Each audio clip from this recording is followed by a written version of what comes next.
no puedo sentarme más. Es más, ahorita están por ahí todas encadenadas a una silla para que yo pueda estar acá más de 20 minutos, ¿no es cierto? Pero es muy difícil para mí escribirles textos de larga extensión, ¿no? Y, y siento que la exigencia que tengo en mi vida laboral me impide desarrollarme más como escritora, pero al mismo tiempo me nutre, ¿no? Tengo miles de historias, se las comparto a mis alumnos y meto a mis alumnos dentro del mundo literario. Entonces tengo un poco de las dos cosas, pero es muy difícil para mí escribir. No sé si por eso no tengo una novela en mi haber, todos mis cuentos, todos mis textos son cortos, ¿no? Quizás cuando, quizás cuando tenga quinceañeras pueda escribir una novela, aunque me dijeron que no, que se pone peor, que voy a escribir microcuentos entonces. Sí, los problemas son más grandes. Ya. Hernán, ¿estás por ahí? Aquí, ¿qué tal? Gracias por la invitación. En tu caso está bueno porque hace mucho que no hablamos de la librería, estuviste con otras cosas, otros libros. Para los que no saben, contanos un poco la historia de cómo se escribió, el mito de Altamira. Sí, yo, antes que nada, yo no quería ser el escritor Daddy Yankee. Es decir, no quería ser un escritor latino. Y creo que esto se ve muy bien en la librería de Man Salvaje. Y lo primero es la prosa. Para mal o para bien, yo soy un escritor del Río de la Plata, sea lo que fue lo que significa eso. Y tuve mucho cuidado en utilizar la prosa que me caracteriza, el ADN de lo que soy, y entonces hay pocas referencias al inglés, al Spanglish y también a esas versiones del español que nosotros tenemos diariamente, ¿no? Los que vivimos en Estados Unidos. Pero me parecía, si bien eso es interesante para algunos autores, en esta novela yo no quería reflejar eso. Quería, como te decía, una prosa del Río de la Plata, y además yo detesto escribir novelas, me aburren mucho. Entonces me planteaba cómo hacer una novela donde yo me divierta como primer lector y que sea una novela falsamente ligera, es decir, que el lector pueda leerla rápidamente, pero que a la vez tenga sustancia. Entonces, esos también eran puntos que yo quería trabajar cuidadosamente en esta novela. Y además tener una refutación de una idea borgiana, que es la biblioteca o librería como paraíso, ¿no? O sea, yo trabajando en Altamira hubo momentos que he disfrutado, pero en rigor de verdad era un trabajo, y un librero tiene que vender libros, porque si no vende libros, lo echan. Entonces, esa presión también quería marcarla acá. Y por supuesto, ese narrador que es en primera persona, que nunca sabemos quién es en rigor de verdad, no tiene nombre, aunque por supuesto mucha gente sospecha que soy yo, por la coyuntura, ¿no? De los datos geográficos. El protagonista aquí son también los lectores, ¿sí? Y me gustaba jugar con eso del teatro, ¿no? Cada escena, que entre un personaje, que haga su numerito, y luego se vaya, y que ese nervio vivo de cada escena sea un capítulo y divierta, entretenga, haga pensar al lector. Es decir, en ese sentido fue un autor muy ambicioso en esta novela. Ganó un premio que no quiere decir nada, pero me pone contento que sea el primer premio que haya ganado un autor de SED, de Suburbano Ediciones, porque los premios siempre dan visibilidad. Y ponen muy feliz a nuestros parientes, a mi mamá, a mi hermana, ¿no? Uno tiene también que sentir verdaderamente cuál es el peso, la visibilidad y nada más de un premio. Y esas son más o menos las puntas que yo quería trabajar. Oíme, y te hago la misma pregunta que a Naida. ¿Cómo escribís vos entre los talleres, entre las clases que estás dando ahora? ¿Podés podés mezclar o tenés así épocas furiosas donde te dedicás a escribir y cuando trabajás? Tengo que sumar esa actividad del periodismo, que yo todas las semanas tengo una columna de cine, que por suerte antes tenía que entrevistar a muchos escritores. ¿Tenemos tiempo? Pero acá veo que se está cortando el tiempo. No, nos acaban de decir que se acabó el tema de los 40 minutos de límite. Un regalo nos han hecho, dice Zoom. Aquí, from Zoom, dijo. ¿No? Sí, les gustó la charla, se ve que Zoom está... Sí, están buscando escritores. Quieren más. No sé si continúo o si tenemos tiempo. No tengo los anteojos, por eso. No, contanos cómo estás escribiendo. No, te digo, en estos momentos escribo poco y leo poco porque esta pandemia a mí me ha tirado muy abajo. Por eso estuve enfermo, por el olfato, por el gusto, en fin. No fueron realmente días muy agradables. Así que estoy deseando salir lo más rápido posible de todo esto. Bueno, el último de los libros de los que vamos a hablar hoy es Maldito Lasticon. Les cuento para los que no saben, Maldito Lasticon fue un desafío que me puse para colaborar periódicamente con Suburbano, donde ya estaba colaborando, pero desde otro lugar. Y entonces me inventé un personaje que fuera lo menos Miami posible, y creí que un poeta maldito de South Beach, para colmo español, era algo muy raro. Y durante un año estuve publicando una entrada mensual, y así, cuando lo terminé después de un año, me di cuenta que tenía un libro. O tal vez una serie de televisión, porque fue un poco escrita con ese espíritu. Yo tenía una sinopsis de cada episodio cuando empecé a escribirlo, y así llegué. Esperen que tengo que admitir, gente. Admit. Y bueno, y así llegué al libro. Fue muy divertido, entre otras cosas, la obligación de tener que escribir poesía. A mí no me gusta la poesía, he intentado varias veces y no me sale. Pero no me sale tampoco porque lo he intentado mucho. Entonces este ejercicio de tener que escribir sobre un poeta maldito me impulsó también a escribir su poesía. Y entonces, entre un episodio y otro, estaba publicando también su poesía, que está en el libro. Y la verdad que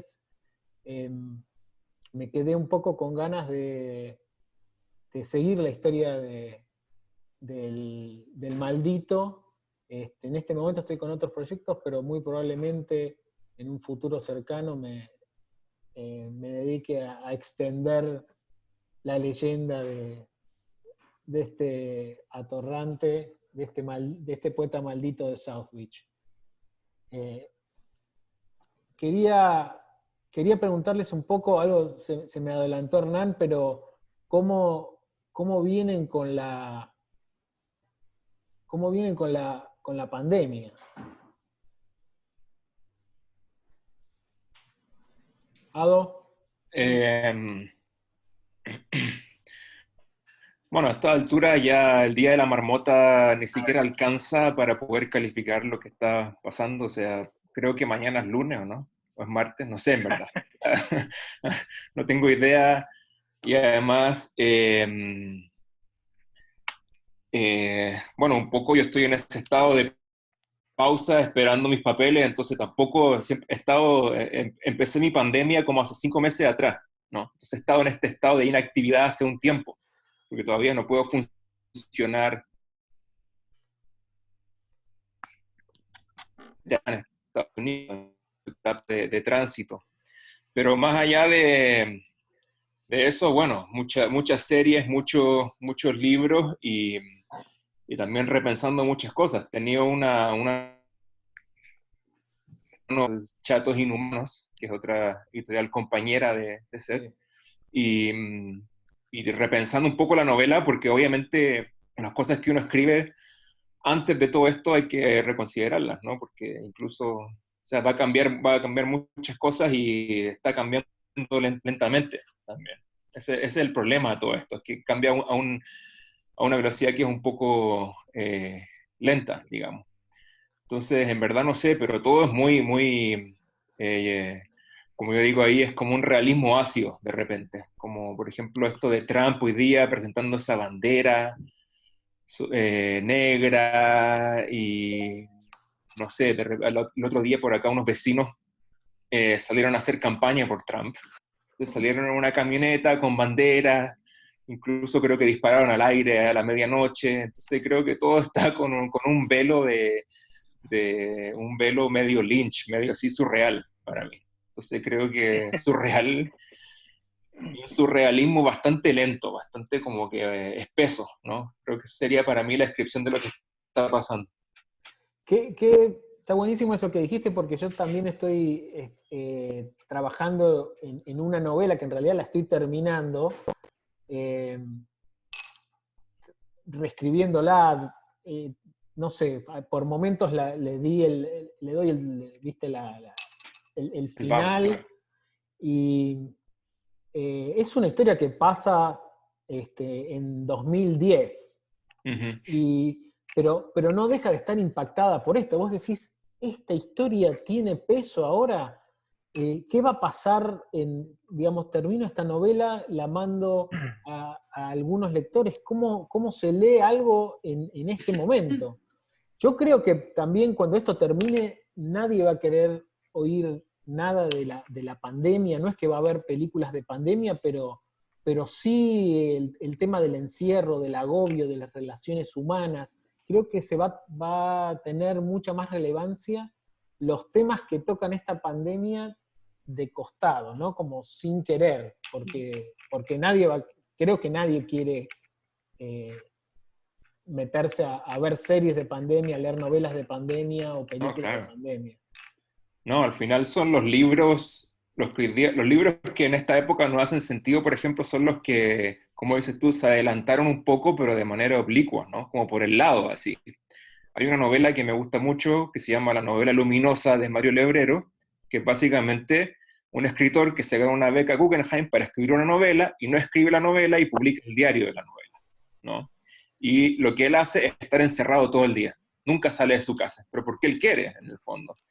Y esta novela sucede en los años 90, entonces se baja porno, pero lo guarda en carpetas. Y en esa época, bajar algo del internet demoraba mucho tiempo. Entonces, en vez de escribir la novela, se pasa todo el día bajando porno, jugando juegos online y cosas así. Y son 500 páginas de eso, básicamente. Y procrastinando. Y claro, que bueno, los escritores son muy buenos en hacer eso, o sea, Sí, ¿no? yo lo leí hace muy poco y me sentí identificado. Me lo prestó Dito, que anda por ahí. Uh-huh. Y tuvimos largas discusiones del tema. Yo Claro, no lo disfruté mucho. Creo que si lo hubiera agarrado en pandemia, lo lo tiro tiras, contra la pared. claro. Naida, ¿cómo es tu caso? Bueno, me pegó mucho la pandemia, ¿no? O sea, el encierro, no el encierro, sino lo repentino que fue todo, ¿no? O sea, un día estábamos en el trabajo todo bien y al otro día ya, no volvimos más. Y al mismo tiempo mis niñas no pudieron ir más a su escuela, la chiquita al pre-kinder, que iban a tomarse la foto anual, entonces es la única que no tiene su fotico en el álbum, o sea, son tantas cosas, ¿no?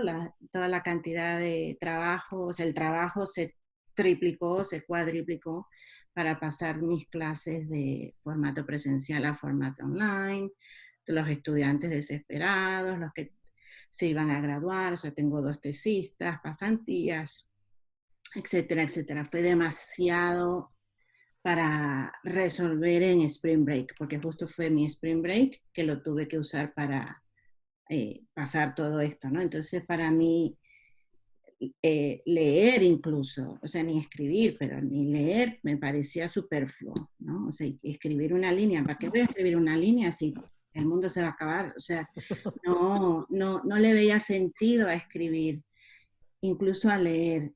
Me tardé como unas 3 semanas en escribir una línea, ¿no? Y solo me salía una línea y me estaban pidiendo unos textos y es que no me salía un párrafo, no me salía.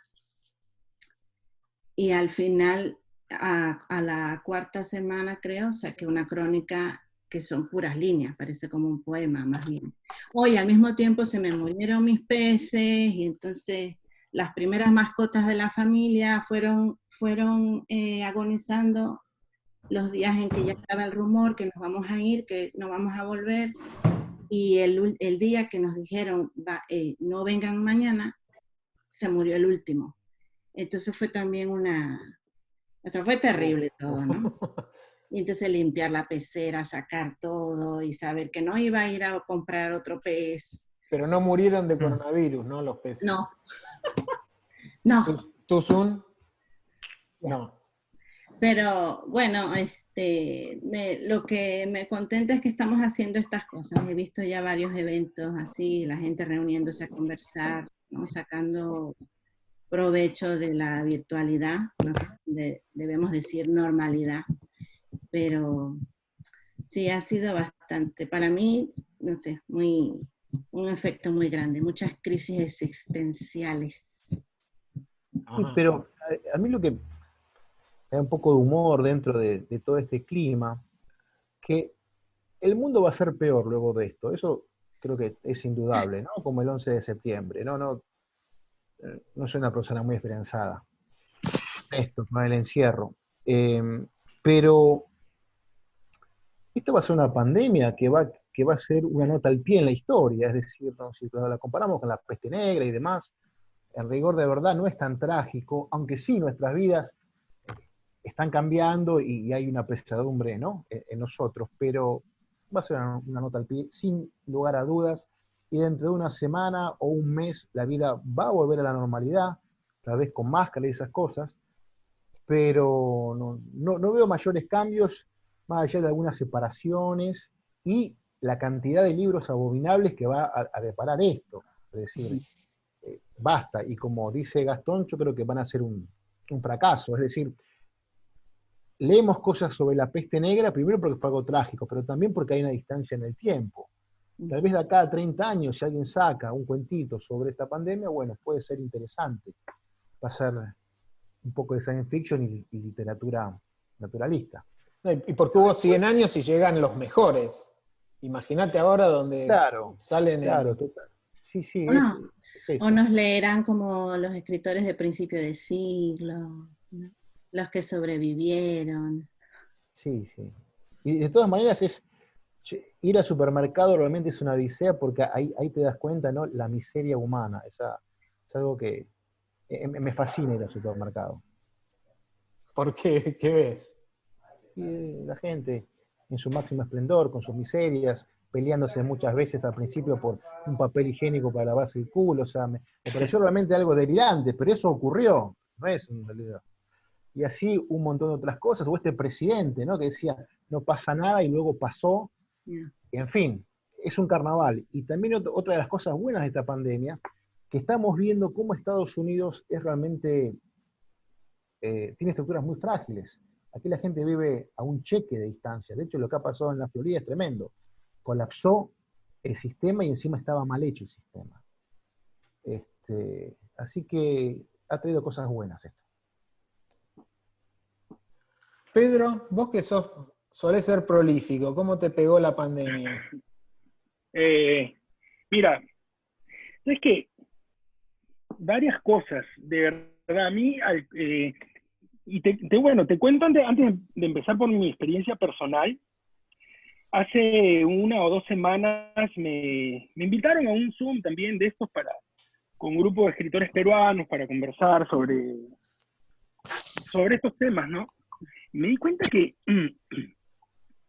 a todos, absolutamente a todos, nos ha pegado de una manera muy distinta y de la forma más horrible en ciertos casos. O sea, algunos de los autores son además autores que tienen ya cierta trayectoria, decían, no he podido volver a leer. O sea, ya tenía, esto sí hace una semana, no hace 2 semanas, no he podido volver a leer un solo libro, no tengo cabeza para leer. Dicen, había una escritora que dijo, yo detesto la literatura del yo, o no me gusta, no me interesa, y ahora lo único que quiero leer o escribir es literatura del yo, ¿no? Porque quiero como documentar o como escribir esto. Y otra cosa que le afectaba mucho a la gente es la situación inmigrante, porque muchos de los autores, la mayoría de los autores que estaban en esta conversación, en estas fechas, como son docentes universitarios o estudiantes de doctorado, en estas fechas se van a sus países y no pueden salir, ¿no? No se puede ir. Entonces, dicen, ¿hasta cuándo no voy a poder volver? No sé si voy a poder volver al Perú. O sea, y la gente está muy golpeada, o sea, de verdad que me pareció súper interesante, sin que se tome mal, escuchar cómo a la gente le ha pegado de distintas maneras y de maneras, en ciertos casos que me conmovían mucho, ¿no? A mí en lo personal, al comienzo, y Naida creo que es testigo porque con ella hablaba más o menos seguido, yo me salí de las redes sociales porque las detestaba primero, ¿no? Cada quien era el que más sabía de la pandemia, o sea, unas estupideces ponían que de verdad me provocaba. Entonces, primero me salí de las redes sociales, y segundo, me bajoneó mucho, me tumbó demasiado. No me quitó la capacidad de leer ni las ganas de escribir, porque me metí de cabeza en un manuscrito y empecé a leer mucho, más bien me refugié mucho en eso, pero me puse a investigar sobre la gripe española en el 18, ¿no? En 1918 me puse a investigar mucho y bueno, caí en cuenta que hemos sido con todos estos años de distancia más o menos igual de imbéciles que en esa fecha. O sea, fue igualito, los presidentes no creían, no, la prensa nadie le hacía caso y al final, Bloom, cayó todo el golpe encima y se llevó a millones de personas. O sea, estaba me puse a investigar, sí, a leer mucho en eso, me puse a leer muchas estadísticas de científicos y cosas así. O sea, cosas que probablemente en mi día a día habitual no hubiera leído, ¿no? Jamás, no me hubiera interesado leer. Y después empecé como no sé cómo decirlo, un recovery mode, si lo quieres ver de esa manera. Y empecé, bueno, un poco a asimilarlo, a acostumbrarme a esto y de repente a apreciar, si es que vale el término, el tiempo acá en la casa, ¿no? Empecé a apreciar mucho más el tiempo familiar. Por ejemplo, tengo un hijo de 6 meses, que hasta antes de esto, llegaba del trabajo y me estaba esperando con el ojo abierto para dormirlo, ¿no? O sea, no lo veía más que los fines de semana, qué sé yo. Pero entonces empecé, digamos, a despertarlo yo ahora lo hago, ¿no? Todas las mañanas, lo siento conmigo a trabajar, porque yo sigo trabajando desde la casa. ¿Ya lo haces trabajar? Lo siento, ahí el pobre me mira, ¿no? A que empiece a producir, ¿no? Lo siento, o sea, me he puesto a cocinar, me he puesto, digamos, digamos, a tratar de asimilarlo, de entender, y a veces me pregunto, me cuestiono qué tan normales éramos antes, ¿no? Si ahora estoy, digamos, con lo básico, o sea, estoy experimentando muchos afectos, estoy leyendo mucho más, qué tan normales éramos ahora, qué tan anormales somos ahora, o sea, definitivamente, a dónde tiene que haber un balance, ¿no? Tiene que haber un balance entre uno y otro. ¿Qué tanta esta nueva normalidad de la que estamos hablando, qué tan normal va a ser o qué tan anormales éramos antes? Y de repente no sé cómo nos vaya a cambiar, ¿no? Pero eso, básicamente de mi lado es eso. Y bueno, conversando contigo el otro día, además Gastón, y tú me comentabas, y me pareció súper interesante, y también he leído, bueno, ahorita menciono algo más de Naida, pero me pareció súper interesante que tú me decías, ahora me concentro más con las lecturas de ebooks que con los libros de papel. Bueno, y seguimos hablando de cualquier otra cosa en ese momento, pero después se me quedó en la cabeza. Y yo dije, sí, yo antes de que empiece esto, Gastón creo que nunca en su vida había leído un ebook, no eras lector de ebooks. ¿Qué pasó contigo? O sea, el chip... No, sí era lector, pero no lo entendía. Y ahora, ante la... no sé, me parece que por ahí en otro momento tenía este chip de que si tenía interés en algún libro, lo compraba o iba a Books and Books y lo compraba, o lo compraba en Amazon y lo esperaba. Y ahora un poco, viste, la situación hace que, bueno, lo quiero ya, lo puedo conseguir en ebook y me pongo a leerlo en el momento y me fui haciendo amigo, no sé, y también el tema de estar todo el día en tu casa y de poder, no sé, de estar sentado en el mismo lugar y concentrarte, el ebook me ayuda. No, pero no tengo explicación y no sé si está relacionado con la pandemia, ¿eh? Estoy pensándolo en el momento. Yo no veo el link, pero sucedió Pero empezó ahora. a raíz de la pandemia. Pero no puedo explicarlo, no puedo unir las dos cosas. Sucedió en este momento. Es A mí, interesante. en relación a la pandemia, es que dejé mucho de ver las noticias. Si uno se da cuenta, más allá del circo Trump, para los que vivimos acá, las noticias con la pandemia es la misma que los primeros 10 días. No cambió nada, no hay Una mierda. revelaciones, no hay nada nuevo. Y yo empecé a llevarme mejor con esta situación en el momento en el que dije, no puedo seguir prendido a las noticias porque me destruye. Y ahí es cuando empecé a leer más, me pude concentrar un poco más para escribir, y sobre todo también me parecía que es un buen momento para cerrar algunas cosas pendientes, esos libros que tenía empezados hace 6 meses y que estaban o avanzando muy lentamente o estaban en la misma página hace 6 meses, los fui terminando. Así que en ese sentido también ver que funciona así me sirvió mucho. Hernán habló también un poco de la pandemia. ¿Vos estás escribiendo? Sí, No me acuerdo de te sí, pregunto. pero a ver, yo no quiero hacer de esto una épica de la pandemia, ¿no? Qué bueno, vino el virus, somos mejores, wow, o sea,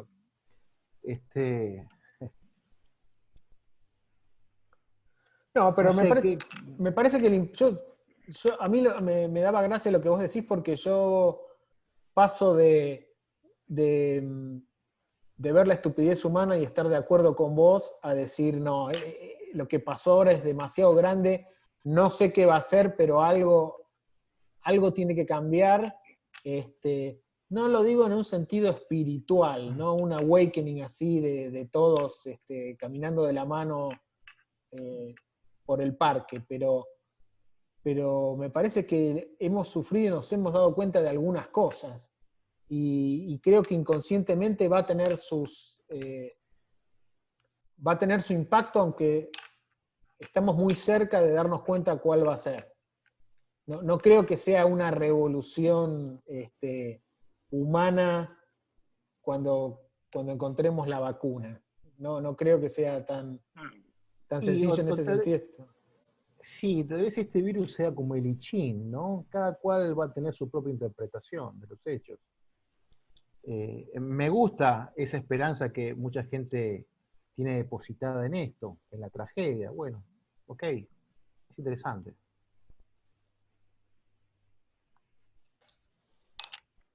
Bueno, ¿quieren que lo abramos a preguntas? ¿Hay alguien que quiera hacer preguntas? Puede hacerla por el chat. A ver, Diana.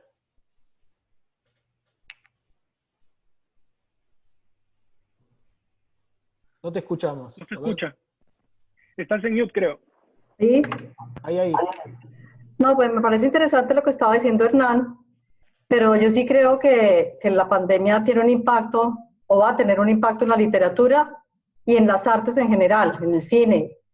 Y sí me parecería interesante que habláramos un poquito de eso, porque como escritores, digamos que tenemos la responsabilidad de documentar lo que está pasando, de dar a conocer, en últimas, eso va a ser la verdad, digamos que narrar la historia, en el mañana es como la memoria histórica, y es lo que la gente va a conocer de lo que pasó. Entonces yo sí pienso que tiene un impacto en la literatura y en el cine, por ejemplo. Me parece interesante que ustedes hablen un poquito sobre eso.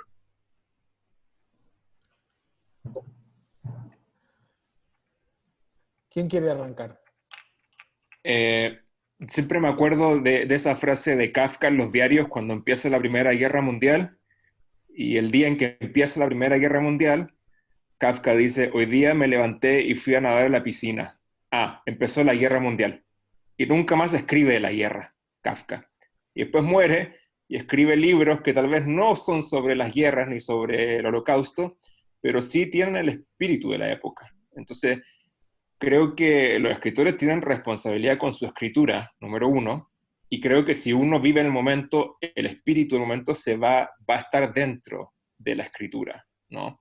Pero creo que hay que tener cuidado de escribir muy obviamente sobre lo que tenemos frente a nuestros ojos, porque como estábamos diciendo, creo que la producción editorial que va a salir de esto va a ser un poco vergonzosa, ¿no? Entonces hay que ver maneras de procesar esto y no apresurarse, que es básicamente lo que Prisa en España quiere, ¿no? Lo que quiere la lista de New York Times y qué sé yo, ¿no? Que quieren apresurar y sacar libros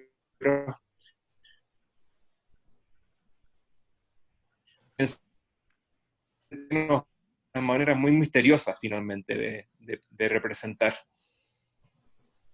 Yo estoy de acuerdo. Me parece complicado como escritor dedicarse a reflejar algo sobre lo que no hemos podido procesar aún. Sí, sí, posible. Ese es mi gran temor. Y aparte, no necesariamente porque lo estemos viviendo y lo sintamos en el cuerpo, tenemos algo para decir. Como decía antes, de esta pandemia han pasado 3 cosas nada más. Es feroz, pero yo llevo 2 meses metido acá adentro y de vuelta, salvo el circo de Donald, no hubo noticias, no hubo demasiado para procesar. Puedo generar un gran microcuento por ahí, pero todavía no hay demasiado material como para procesar y generar algo necesariamente interesante. Sí, pero es muy bueno lo que dice Ado, ¿no? Es como cuando un escritor se esfuerza en ser moderno o ser del siglo XXI. Somos del siglo XXI, somos modernos. That's it. Y seguramente en algún momento, en alguna línea, en algún verso, esta pandemia va a transcurrir, se va a plasmar. Pero no creo que tenemos que ser groseramente obvios, ¿no? Y seguramente las editoriales van a sacar para miles de esos libros con la experiencia y se perderán, serán otros bestsellers más anodinos. De acuerdo. A mí personalmente, por ejemplo, me invitaron para en 2 antologías sobre la pandemia y no me interesó participar en ninguna. O sea, a mí personalmente no me mueve, ¿no? Digamos, para escribir, no sé, o sea, no me conecto por ahí yo tampoco, por ese lado. No se me da. Y como dice Hernán, y bueno, y Gastón, y Ado, por ahí va a estar filtrado esto, por ahí va a estar colado en lo que escribamos de alguna manera, ¿no? De repente, de acá a 5 años lees un cuento que escribiste en estos tiempos, en estos 3 meses, por ejemplo, que no mencionas la pandemia, pero que es muy distinto o muy atípico a tus demás cuentos, y que conectas con el cuento y te acuerdas que tu mood, que tu estado era completamente diferente y que fueron otras cosas las que te llevaron a plasmar, motivaron a escribir ese cuento ahí, sin que menciones por ahí ni siquiera la pandemia, ¿no? Yo creo que por ahí va la cosa, en mi caso al menos. Sí, Me atrevo a decir que en el campo audiovisual va a ser distinto. Va a haber muchas Sí. series, básicamente por una razón. Van a ser muy low budget. Va a ser más fácil darles green light. Yo iba a decir que en mi caso, bueno, estaba trabajando en algo antes de el encierro. Eso quiere decir que en el encierro no he trabajado en nada de eso, pero he vuelto a retomar las ideas y no se me viene a la mente incluir nada de la pandemia, ¿no? Pero habrá algún reflejo, me imagino. Lo que sí he escrito, lo poquito que he escrito, como les dije, son textos de no ficción, que es por donde veo que puedo decir algo de todo esto, ¿no? No sé, la ficción, no sé ahorita cómo podría conectarse con la pandemia, ¿no? Es que estamos como dentro de una película de todas formas, entonces es como escribir sobre la misma película que estamos viviendo. No sé cómo conectarlo. Y Naida, yo te quería hacer un comentario aparte, creo que lo mencionaron, pero justo estaba entré un poquito tarde, sobre el artículo que escribiste, La vida académica y la pandemia, hace poco, que se publicó en un diario. Me pareció muy interesante. No sé si quieres compartir unas palabras al respecto, o de repente ya lo hablaron, yo entré unos minutos tarde, no sé. No. Sí. Bueno, por ejemplo, escuché de la academia. Sí, porque Gastón preguntó sobre si podíamos escribir y dar clases al mismo tiempo, cómo era el proceso, ¿no? Pero de ese artículo, por ejemplo, es algo de lo que venía diciendo. No es un texto de ficción, no es un artículo periodístico, pero es un artículo para un periódico. Y hablé de la pandemia y el mundo académico, ¿no? Como esto que ha pasado tan de repente ha afectado a todo el mundo dentro de las universidades, tanto los profesores, empleados y los estudiantes, y cómo los profesores nos tenemos que poner el traje de superhéroe, un escudo, ¿no? Para proteger a todos los muchachos que tenemos detrás. O sea, lo más importante son los muchachos, los que tienen que terminar sus estudios o al menos terminar el semestre, pasar las materias, a pesar de que tienen tantas limitaciones, y eso ha sido muy fuerte realmente, poder mantener el ánimo de los estudiantes a distancia sin que nos vean, o por lo menos en mi caso, ¿no? Muchos me preguntaban, profesora, ¿pero lo vamos a lograr? Sí, lo vamos a lograr, ¿no? Y lo que viene después, que no es que los estudiantes no tienen que ver, es la parte económica y cómo eso los va a afectar a ellos, por supuesto, pero el hecho de que se va a cortar mucho el presupuesto, se están cancelando secciones, para eso no digo se va a agotar, pero se va a disminuir las clases, la posibilidad de los profesores medio tiempo a que den clase, y con eso se corta su ingreso, ¿no?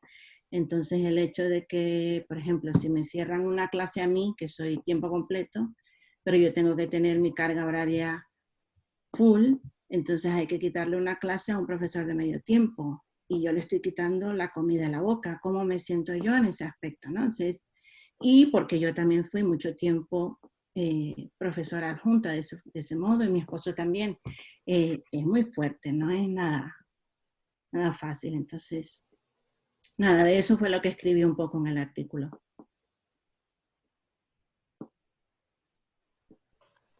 ¿Alguien tiene preguntas? ¿Quieren escribirnos por el chat?